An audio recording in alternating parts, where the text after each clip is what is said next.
जय श्री गणेश। नमस्कार। मैं आचार्य संजय द्विवेदी। मेरे समस्त प्रबुद्ध दर्शकों का मेरे चैनल पर हार्दिक स्वागत है। प्रिय दर्शकों, आज मैं कलयुग के राजा राहु के राशि परिवर्तन प्रभाव को लेकर आपके सम्मुख उपस्थित हूं। वर्तमान जगत में राहु सर्वाधिक शक्तिशाली ग्रह हैं। ये इतने शक्तिशाली हैं कि ये सूर्य को ग्रहण लगा देते हैं। 9 ग्रहों में राजा सूर्यदेव जो सर्वाधिक प्रतापी हैं, इनका एक विशेष आभा मंडल है, विशेष शक्तियां हैं, ऊर्जा के स्रोत हैं, प्रकाश के एकमात्र स्रोत सूर्यदेव हैं, जो सर्वाधिक बलवान ग्रह माने जाते हैं। इन पर भी यदि कोई ग्रह ग्रहण लगा देता है तो वो एकमात्र राहु। इसी कारण राहु महाबलशाली भी है, राहु मायावी भी है, राहु छद्म भी है, राहु कूटनीति भी है, राहु येन केन प्रकार अपना काम निकालने वाले भी हैं। ऐसा ज्ञान देते हैं जो आपके क्षेत्र में आपको विशेष बनाने वाला होता है। राहु एकमात्र ऐसे हैं जो रंक से राजा चमत्कारिक रूप से बना देते हैं। तो इस कलयुग के राजा का राशि परिवर्तन होने वाला है। 18 मई को ये परिवर्तन होगा, जब ये गुरुदेव बृहस्पति की मीन राशि से निकलकर अपने परम मित्र शनिदेव की राशि में प्रवेश करेंगे। कुंभ राशि में इनका प्रवेश होगा। अब जब मित्र की राशि में कोई ग्रह परिवर्तन करता है तो ये उस ग्रह के लिए अत्यंत सकारात्मक स्थिति बनती है। उस ग्रह को संपूर्ण प्रभाव प्राप्त हो जाता है। और राहु तो छाया ग्रह है, राहु केतु छाया ग्रह हैं। ये जिस राशि में जाएंगे, जिस ग्रह की राशि में होंगे, उससे मृत्युवत है अथवा शत्रुवत है, उसका प्रभाव पड़ता है। इसी प्रकार से उस राशि के स्वामी के साथ इनका किस प्रकार का प्रभाव है, उस ग्रह के साथ जिसकी राशि में ये है, उनका संपूर्ण प्रभाव राहु ले लेता है।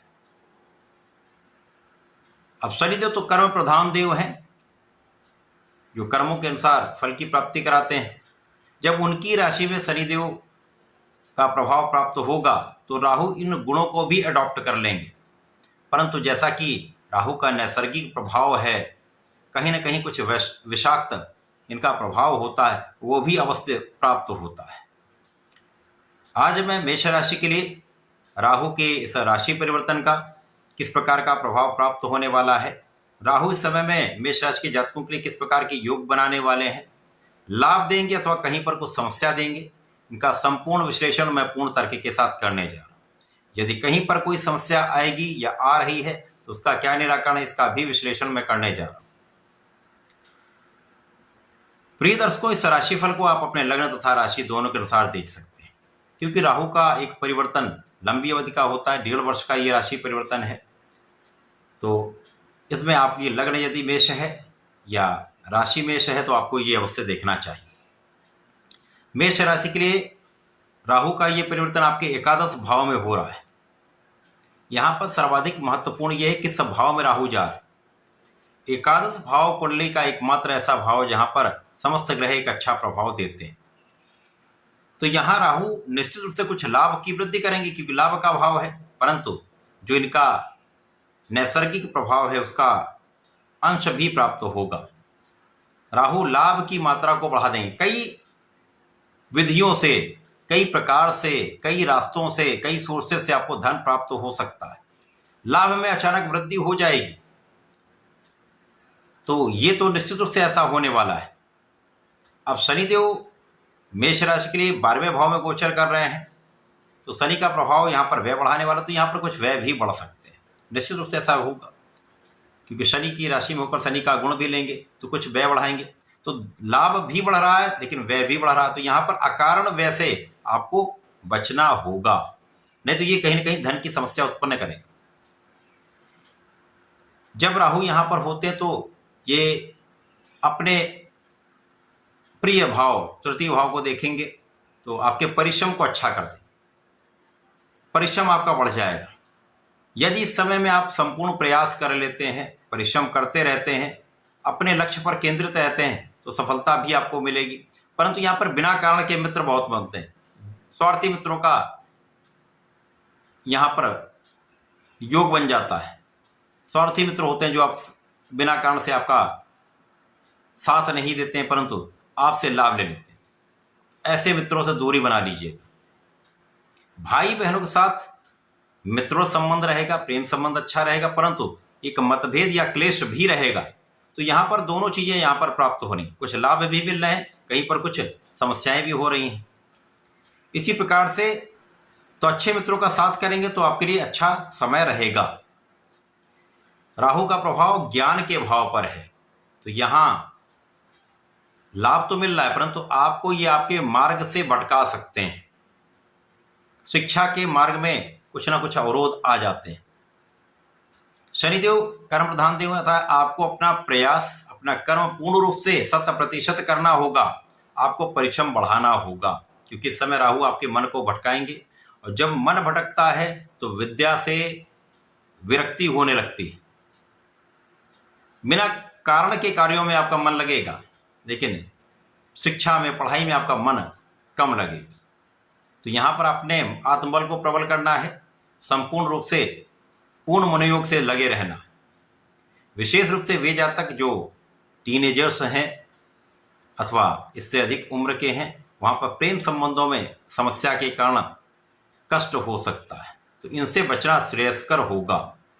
संतान अच्छी रहने वाली है, संतान सुख आपको प्राप्त होगा, परंतु संतान के स्वास्थ्य में अथवा संतान के कारण कुछ तनाव आपको हो सकता है। संतान की शिक्षा के कारण कुछ तनाव हो सकता है। इस समय में जीवन साथी के साथ सामंजस्य बनाकर रखें, मतभेद भुलाएं, क्लेश को दूर रखेंगे तो आपसी समस्याएं कम हो जाएंगी, आपका जीवन सुचारू रूप से चलेगा। साझेदारी में भ्रम के कारण समस्याएं उत्पन्न होंगी तो लाभ भी प्रभावित होगा, परंतु यदि आप इस समय सामंजस्य अच्छा कर लेते हैं, बिना कारण से क्लेश में नहीं पड़ते हैं, तो आपका लाभ चमत्कारिक रूप से बढ़ेगा। दोनों स्थितियां राहु बनाते हैं। यदि आप नियंत्रण करते चलते हैं तो लाभ बढ़ जाएगा। यदि आप भ्रमित हो गए, बिना कारण से आपने विवाद कर लिया, तो समस्याएं उत्पन्न होंगी, लाभ आपका कम भी हो जाएगा।